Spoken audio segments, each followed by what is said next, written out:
who the hell are you to think that you can come and demand something from me? Do you know who I am? And he had to be rudely awakened that he was not dealing with the Negro student who walked around this campus very passively, but he was dealing with a new student, a black student, who were about change.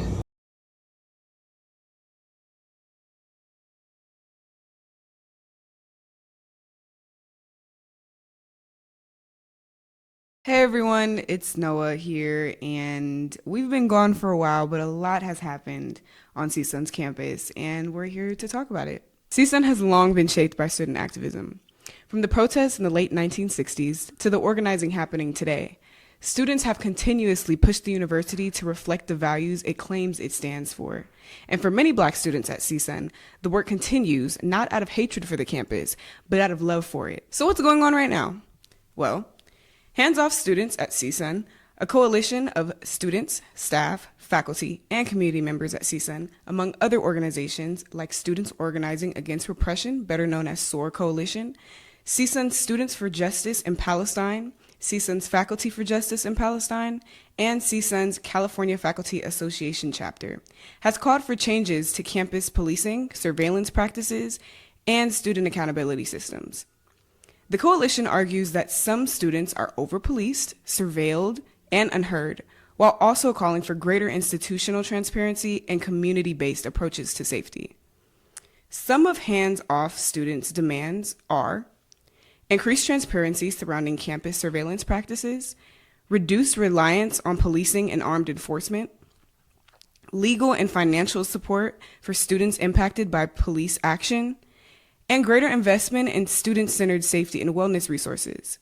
The coalition says these demands are rooted in concern about how students, particularly black students and other marginalized groups, experience safety and policing on campus. So what's the data and what's the facts?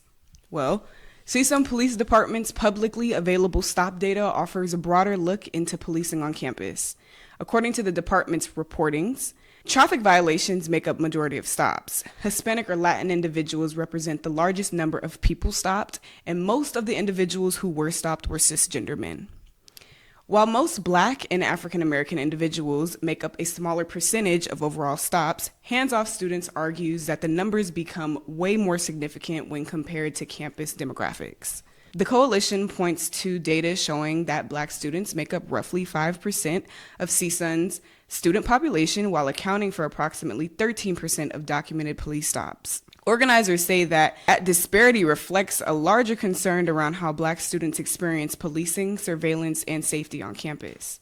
As of yesterday, May 7th, 2026, CSUN Police Chief Fernandez acknowledged concerns surrounding racial disparities in stop data and said the department is reviewing its practices incidents. Fernandez also highlights recent reforms, including expanding de-escalation efforts, transparency measures, and reduced police presence during campus protests. But we are no stranger to student activism. The conversations surrounding student rights and institutional accountability are not new. In 1968, members of the Black Student Union occupied the administration building at what was the San Fernando Valley State College at the time. Students presented a 12-point list of demands calling for an end to the discrimination on campus.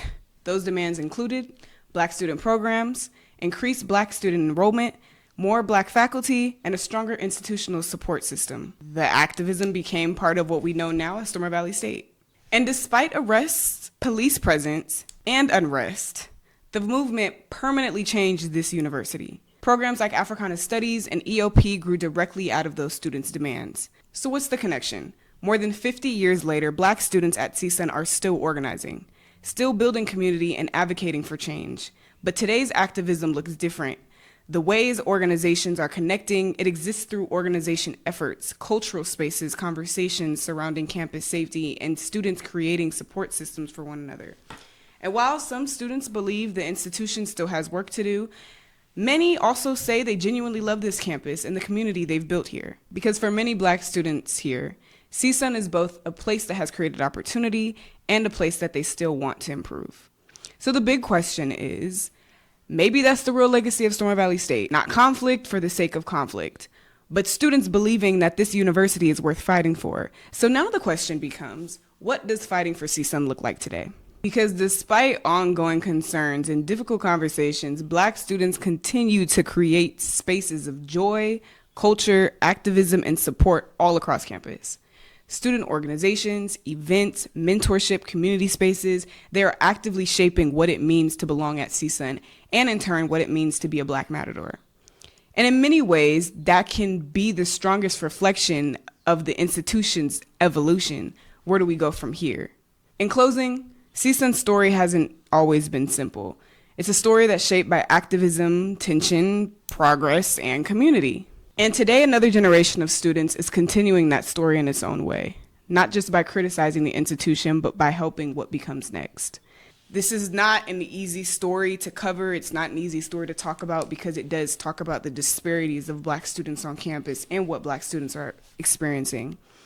But at the same time, there is so much great work being done at California State University Northridge, where Black students are soaring, taking up space, using their voice, showing CSUN that Black students matter in all facets on this campus. And I think it's important to recognize that. Institution has so much work that they need to do, so much institutional work, so much work inside the institution that needs to be done. But there are also people on this campus who love CSUN, who really enjoy being here, and who want this place to be something of community. So my question for you all is, what are you most excited about seeing the future of CSUN? Let us know.